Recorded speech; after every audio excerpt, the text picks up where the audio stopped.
తెలుగు రాష్ట్రాల్లో మరోసారి ఈడీ సోదాలు జరుపుతోంది. కడప జిల్లా పులివెందుల, హైదరాబాద్లో ఈడీ అధికారులు సోదాలు చేపట్టారు.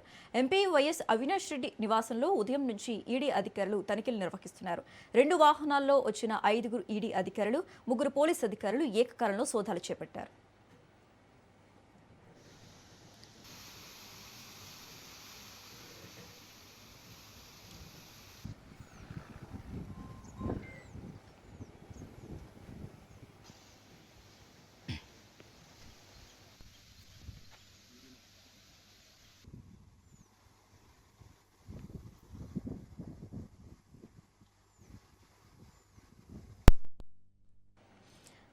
అవినాష్ రెడ్డి నివాసంతో పాటు వైఎస్ వివేకానందరెడ్డి హత్య కేసులో నిందితుడిగా ఉన్న దేవిరెడ్డి శంకర్ రెడ్డి ఇంట్లోనూ అధికారులు తనిఖీలు చేస్తున్నారు.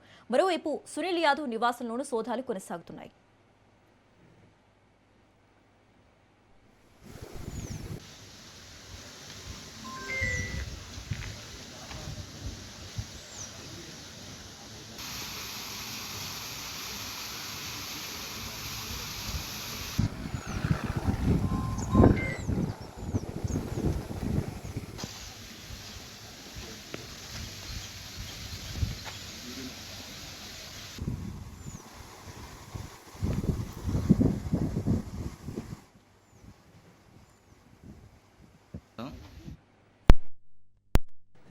సోదాల్లో భాగంగా అవినాష్ రెడ్డి ఇంట్లో పనిచేస్తున్న సిబ్బంది సెల్ ఫోన్లను అధికారులు స్వాధీనం చేసుకున్నట్లు సమాచారం.